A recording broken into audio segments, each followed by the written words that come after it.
Welcome back. Now for me, Texas music is full of legends, from iconic artists and timeless songs to proud traditions and historic dance halls. The Lone Star State has a musical culture unlike any other state around. And this week's Texas legend just so happens to be the world's largest honky-tonk, Billy Bob's Texas in Fort Worth. Well, Billy Bob's is 100,000 square feet of fun, and the thing that we pride ourselves in is that there is really something for every member of the family. It's not uncommon to see people pushing strollers in here. My husband's motto is we get them from womb to tomb. So you get the young kids, you get their little kids that come to see Randy Rogers or something like that, and even 90-year-olds will come here because we pay homage to classic country artists too.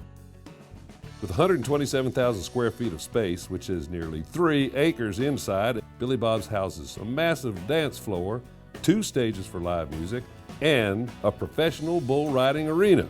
That's right, I said bull riding. Every Friday and Saturday night, you can check out cowboys looking to win the nightly jackpot.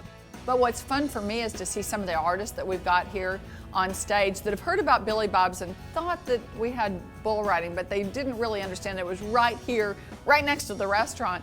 In fact, the first time that Ringo Starr came here with his all-star band, and I'm thinking, this is one of the Beatles, the first thing he said is, take me to that bull riding. Since its opening in April of 1981, Billy Bob's has been Fort Worth's live music beacon. And if you're curious about who's been there, just check out the celebrity wall of handprint impressions. Mine are there. Billy Bob's is really like a mini country music museum. The autographed guitars, the other memorabilia and photos, backstage passes that are on the wall. On the Wall of Fame where we've got the handprints, there's just so many great stories there. And there's also the ones that are priceless, like Waylon Jennings, Johnny Cash. When you see their handprints, you're just taken back because you realize that they stepped on this stage and they're legends that are no longer with us.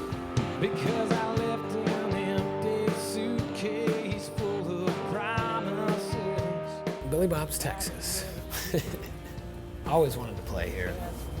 So we got to open for people here. We were lucky and fortunate to do that. And then they asked us to come and headline here. And I remember the first time they asked us to do that, I just kind of went, yes, we'd love to, but I don't get nervous very often going on stage. And I remember being pretty nervous, wondering what this room was going to look like when I walked out the door to go on stage. And just going, oh, please be some people out there.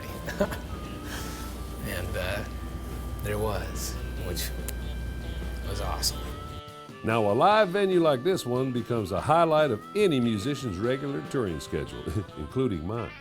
I love playing Billy Bob, so naturally it was a no-brainer when the Live at Billy Bob's Texas CD and DVD collection came about in the 90s. My husband's philosophy is that there's no substitution for live music. Our first Live at Billy Bob's recording was with Pat Green, and at the time Pat was kind of an unknown, and we actually were setting up our equipment to record Merle Haggard on New Year's Eve.